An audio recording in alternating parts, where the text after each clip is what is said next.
말씀으로 하루를 여는 복된 새벽에 하나님께서 우리에게 주시는 귀한 말씀은 신약 성경 누가복음 20장 17절에서 18절까지 되겠습니다.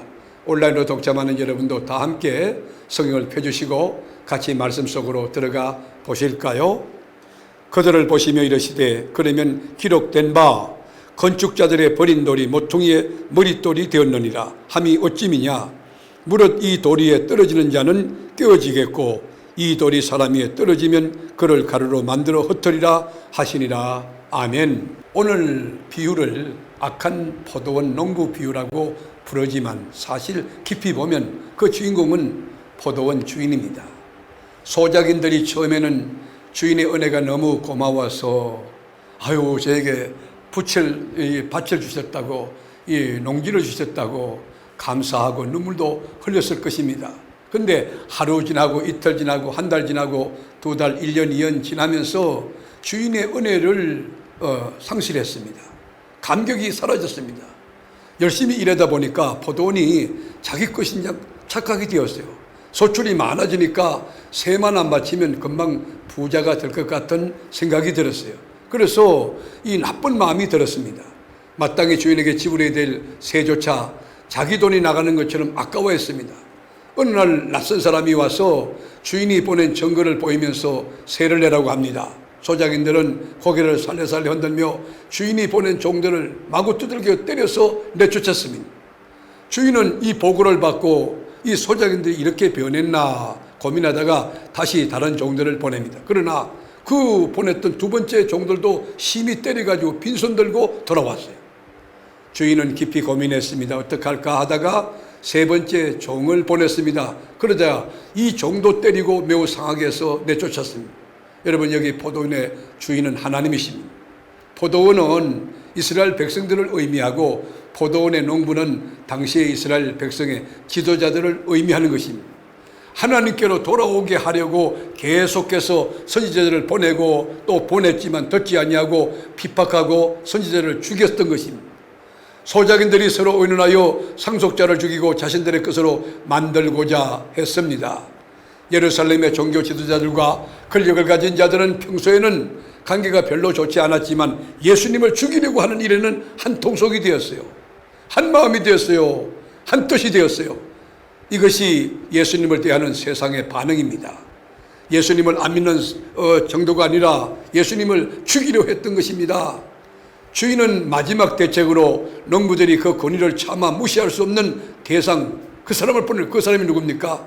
우리 주인이 사랑하는 아들이 유일한 상속자인 이 주관자, 그 아들을 보냈어요. 주인 자신과 같은 사람이죠. 주인과 같은 위치를 갖고 있죠. 주인과 같은 권위를 갖고 있습니다. 주인은 생각했어요. 그들이 혹 이 아들은 존대하리라 희망을 가졌어요. 한 가닥 희망이에요.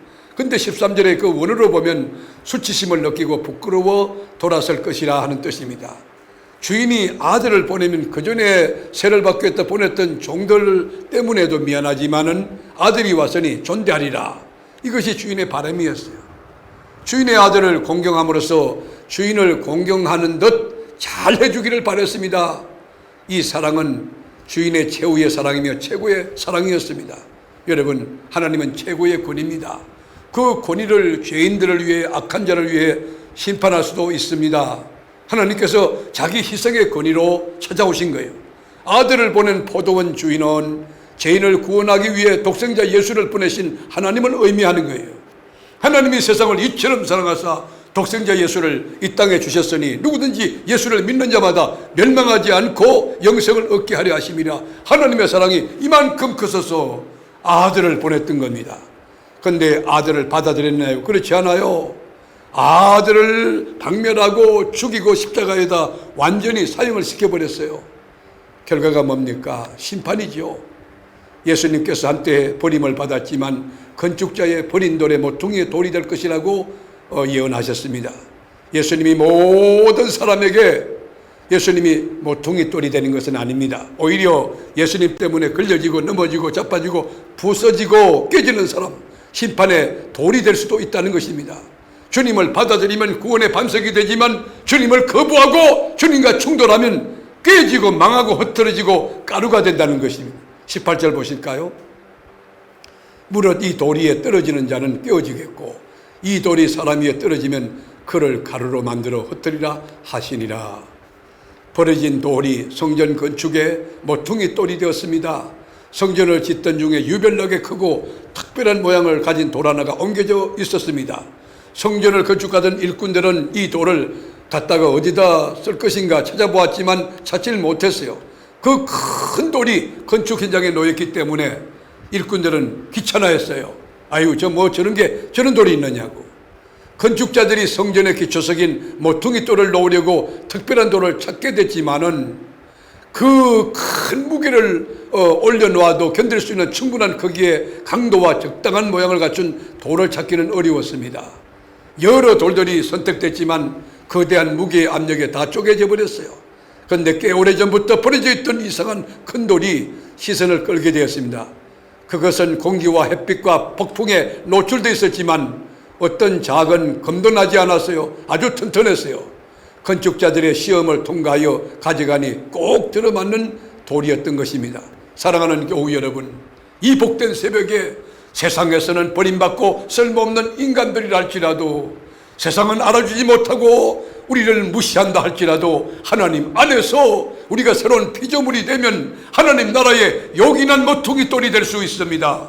말씀으로 다듬어질 수 있다면, 성령이 나를 통치하고 지배할 수 있다면 존귀한 일꾼이 될 수 있습니다.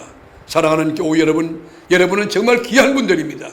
제가 38년 동안 세계롭교를 섬기면서 제 마음속에 정말로 너무너무 존경하고 사랑하는 교우들이 많습니다. 담임 목사로서 눈물 날 만큼 감동이 되는 충성된 일꾼들이 너무너무 교회 안에 많이 있습니다. 교회가 이렇게 올 때에 이 풀이라도 나면 여름철에 가족이 나와서 그 풀을 뜯는 거, 여러분 얼마나 귀한지. 교회가 그저 이렇게 청소를 할 때 청소하는 것뿐만 아니에요.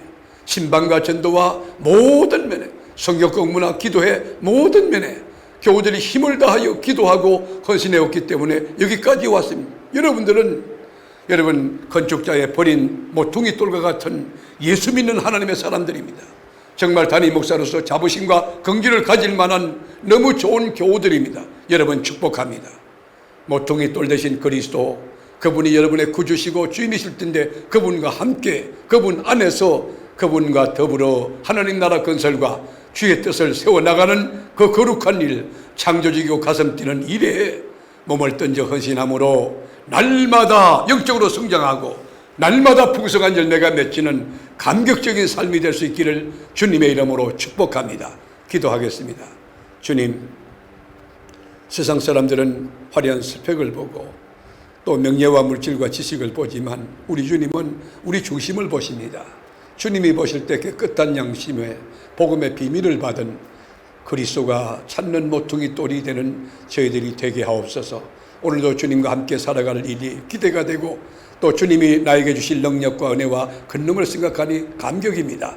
주님 영광을 받아 주옵소서. 오늘도 승리케 하실 우리 주님의 이름으로 간절히 축복하며 기도드리옵나이다. 아멘.